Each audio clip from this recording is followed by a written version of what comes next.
Hello friends, இன்றைக்கி நம்ம நீர் கொழுக்கட்டை எப்படி பண்ணுறதுன்னு பார்க்கலாம் வாங்க. சப்ஸ்கிரைப் பண்ணலன்னா சப்ஸ்கிரைப் பண்ணுங்கள், பெல் ஐக்கானை கிளிக் பண்ணுங்கள், ஆல் கொடுங்க, ஷேர் பண்ணுங்கள், உங்கள் ஃப்ரெண்ட்ஸுக்கெல்லாம் கமெண்ட்ஸ் கொடுங்க. நான் அரிசி 1 டம்ளர் ஊற வச்சுருந்தேன் 1 மணி நேரம். அதில் நம்ம மிக்சியில் இது மாதிரி நல்லா நைஸாக அரைச்சி வச்சுக்கலாம்.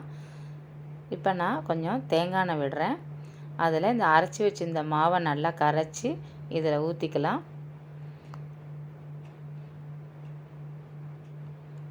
நல்லா இப்போ கொஞ்சமாக உப்பு போட்டுக்கலாம்.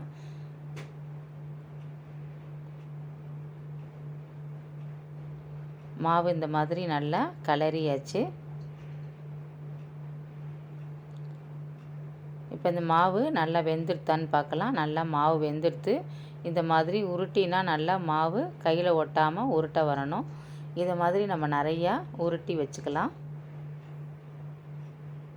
இப்போ நான் ஒரு ஜாரில் கொஞ்சம் தேங்காய் போட்டிருக்கேன், 3 வரமிளகாய் போட்டிருக்கேன். உங்களுக்கு உரப்புக்கு தகுந்த மாதிரி நீங்கள் மிளகாய் போட்டுக்கோங்க. கொஞ்சம் ஜீரகம் போட்டுட்ருக்கேன். இது நம்ம நல்லா அரைச்சி வச்சுக்கலாம். இப்போ நான் ஒரு கடாயில் கொஞ்சம் எண்ணெய் விட்டுக்கலாம். 1 ஸ்பூன் கடுகு போடுறேன்.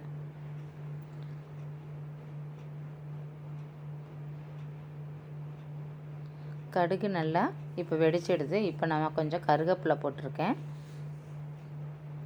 கொஞ்சம் பெருங்காயத்தூளும் போட்டுக்கலாம். இப்போ கொஞ்சம் 1 கிளாஸ் தண்ணி ஊற்றிருக்கேன். அந்த தண்ணி நல்லா கொஞ்சம் உப்பு போட்டுக்கோங்க. அந்த மேல் மாவில் கொஞ்சம் உப்பு இருக்கிறதுனால இதுக்கு கொஞ்சம் உப்பு போட்டுக்கலாம். இப்போ நல்லா அது கொதி வரட்டும். நல்லா கொதித்த உடனே இந்த உருட்டி வச்சுருக்கிற அந்த பால்ஸை எல்லாத்தையும் அதில் போட்டு இப்போ ஆட் பண்ணிப்போம். இப்போ இது நல்லா சிம்மில் வச்சுருங்க. நல்லா இது வேகும். நல்லா இப்போ வெந்துட்டுருக்கு. ஒன்று கூட உடையில பாருங்கள், நல்லா இருக்குது பாருங்கள்.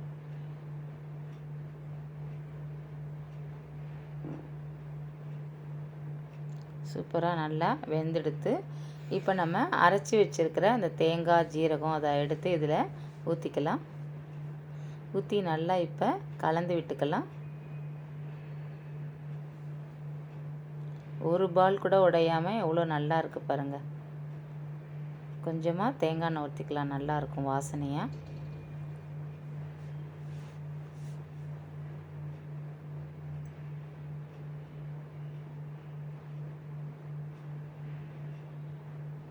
நான் கொஞ்சம் லைட் புளிப்பு இருக்கும் அப்படிங்கிறதுக்காக 2 கரண்டி கெட்டி தயிர் ஊற்றுறேன்.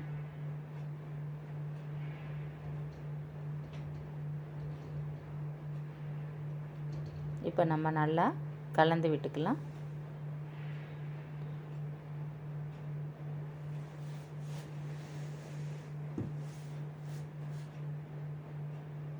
நல்லா இப்போ கொதிச்செடுத்து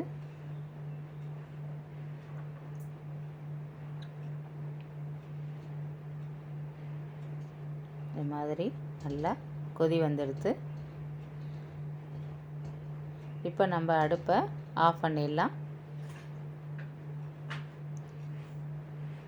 நீர் கொழுக்கட்டை ரெடி. சூப்பராக இருக்குது பாருங்கள், நல்லா டேஸ்ட்டோடு இருக்குது பாருங்கள். Thank you friends.